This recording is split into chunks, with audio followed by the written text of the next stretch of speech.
اعوذ باللہ من الشیطان الرجیم بسم اللہ الرحمن الرحیم بسم اللہ و باللہ اعوذ باللہ و قدرتی من شر ما فیہا۔ السلام علیکم۔ مایوس نہیں ہوتے، اگر پہلی دعا قبول نہیں ہوئی تو کوئی بات نہیں، اس بار پھر سے کرو، اس یقین کے ساتھ کہ اللہ ضرور سنے گا اور اللہ ہی تو ہے جو سننے والا ہے۔ یوں مایوس نہیں ہوا کرتے۔ آج کا ہمارا ٹاپک ہے دعا، اللہ سے فریاد۔ لیکن اس سے پہلے آپ سے گزارش ہے کہ جنہوں نے ہمارے چینل کی اس سے پچھلی ویڈیو نہیں دیکھی ہے تو پہلے وہ دیکھ لیجئے، اور ویڈیو پسند آنے کی صورت میں ہمارا چینل سبسکرائب کیجئے۔ دعا کی رفتار کا اندازہ اس بات سے لگا لیں کہ یہ دل سے زبان تک آنے سے پہلے رب تک پہنچ جاتی ہے۔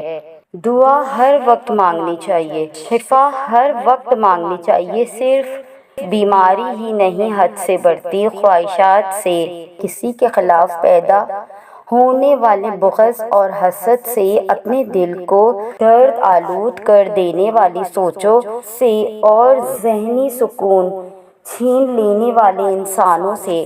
اور وہی تو ہے میرا اللہ جسے میں نے حالت مرض میں پکارا تو شفا دے دی، بھوک میں پکارا تو غذا دے دی، پیاس میں پکارا تو پانی پلا دیا، اور ذلت میں پکارا تو عزت دے دی، جہالت میں پکارا تو نور مصطفیٰ صلی اللہ علیہ وآلہ وسلم سے نواز دیا، راہ میں بھٹک گیا تو راستہ دکھا دیا، غربت میں پکارا تو غنی کر دیا۔ اے اللہ، تو معاف کرنے والا اور معافی کو پسند کرنے والا ہے، ہم سب کو معاف فرما اور ہم سب کو بخش دے۔ جب اللہ ہمیں اس چیز سے آزماتا ہے جس کو کھونے کا ہم سوچ بھی نہیں سکتے، تو پھر صبر کرنے پر اللہ تعالی ہماری مدد بھی جس کا ہم نے گمان بھی نہیں کیا ہوتا ان وسیلوں سے کرتا ہے۔ بس توکل رکھو اللہ پر اور مشکل وقت میں صبر کرو۔ حضرت علی علیہ السلام نے فرمایا، جس خواہش کو تم اللہ کی راہ کے لیے رد کر دیتے ہو، وہ اسی خواہش پر راضی ہو کر اسے تمہارا مقدر بنا دیتا ہے۔ اس سے نا امیدی ہونا کیسا جو 70 ماؤں سے بھی زیادہ محبت کرتا ہے۔ اللہ کے سامنے اپنی بے بسی کا اظہار کیا کرے، اللہ کو بتایا کرے کہ ہم بالکل بے بس اور کمزور ہیں۔ جو درد آپ کو اندر تنگ کر رہا ہے، اس درد کو فقط اللہ کے سامنے آنسو میں بہایا کرے۔ جو الجھنیں ہیں وہ سب اللہ کے سامنے رکھا کرے۔ اے میرے اللہ، میں تجھ سے مانگتا ہوں ہدایت اور تقوی اور پاک دامنی اور مخلوق کی نامحتاجی۔ تو اللہ غیب سے وسیلے بناتا ہے۔ ساری دنیا اگر تمہیں مل کر مایوسی کی طرف دھکیلے اور تم اللہ پر کامل یقین رکھو تو وہ تمہارے لیے غیب سے وسیلے بنا دے گا۔ مومن کا عجیب معاملہ، حضور صلی اللہ علیہ وآلہ وسلم نے ارشاد فرمایا کہ مومن کا معاملہ بڑا عجیب ہے، اس کے ہر معاملے میں خیر ہی خیر ہے، اور یہ بات مومن کے علاوہ کسی کو حاصل نہیں۔ اگر اسے خوشی ملتی ہے تو وہ شکر کرتا ہے، یہ اس لیے کہ خیر ہے، اور اگر مصیبت آتی ہے تو وہ صبر کرتا ہے، یہ بھی اس کے لیے خیر ہے۔ دعا دستک کی طرح ہوتی ہے، مسلسل دستک سے دروازہ کھل ہی جاتا ہے۔ آپ کے نزدیک حسن کیا ہے؟ لیزی کو دنیا کی بدترین خاتون کہا گیا، اس پر لاکھوں میم بنائے گئے، اس کو یہاں تک کہا گیا کہ ایسی بدترین صورت کے ساتھ جینے سے اچھا ہے کہ تم مر جاؤ، لیکن اس نے ہمت نہ ہاری اور گریجویشن کے بعد 3 کتابیں لکھ کر حسن والوں کے منہ بند کر دیے، اور پھر دنیا کے بہترین موٹیویشنل اسپیکرز میں سے ایک بن گئی، اور مایوس افراد کو زندگی کی طرف لانے لگی۔ اسی طرح ایک شخصیت عالم اسلام میں بھی ہمیں ملتی ہے جاحظ ان کا نام تھا اور اعتقاداً انہیں معتزلی بتایا گیا۔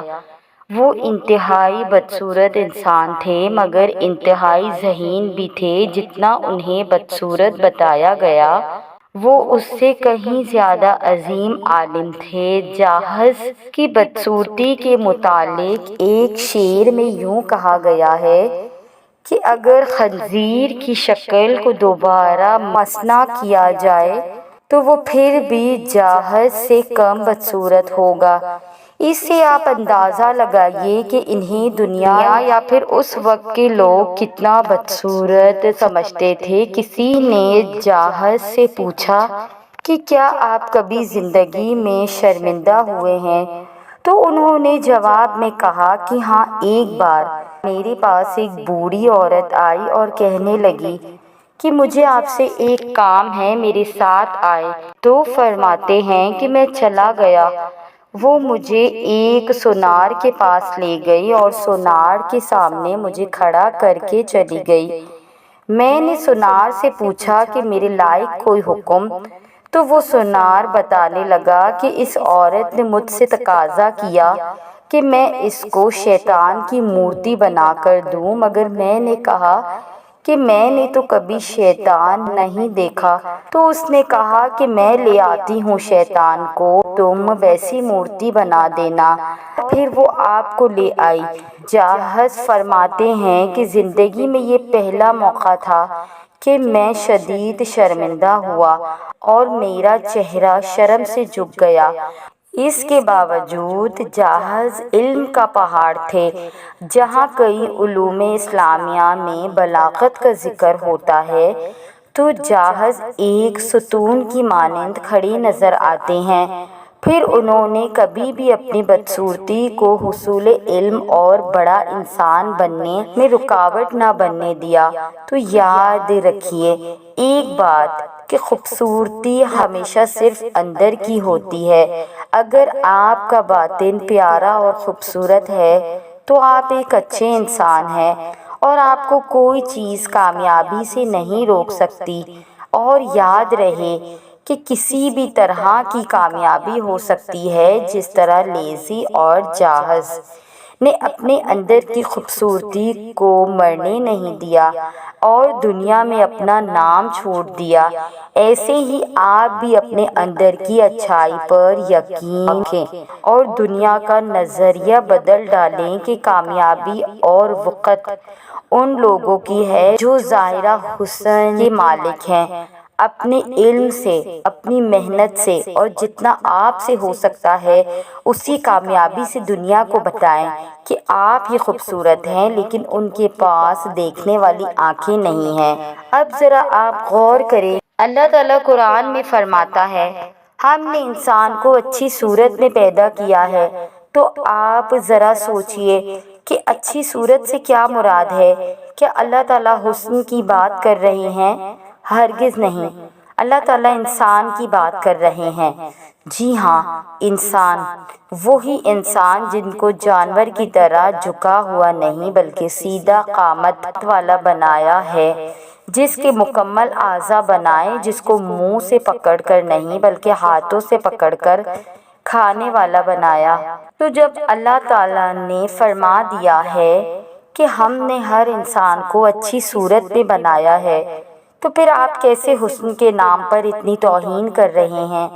آپ کیسے دنیا کے سامنے خود کو کمتر سمجھ کر بیٹھے ہیں کہ میں تو فلاں کی طرح گورا نہیں، میرا تو ناک تیکھا نہیں، میرے تو بال لمبے نہیں۔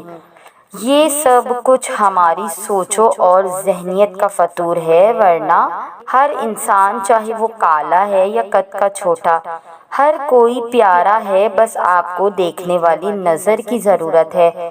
اور میں چاہوں گی کہ ہم سب کو وہ نظر اپنے اندر پیدا کرنے کی ضرورت ہے، ورنہ یاد رکھیے کہ دل دکھانے کی سزا بہت سخت ملنے والی ہے۔ یہ تھی ہماری آج کی ویڈیو۔ آپ سے گزارش ہے کہ جنہوں نے ہمارے چینل کی اس سے پہلی ویڈیو نہیں دیکھی ہے وہ دیکھ لیں، اور ویڈیو پسند آنے کی صورت میں ہمارے چینل کو سبسکرائب کیجیے۔ اللہ آپ کو بہترین بدل عطا فرمائے، آمین ثم آمین۔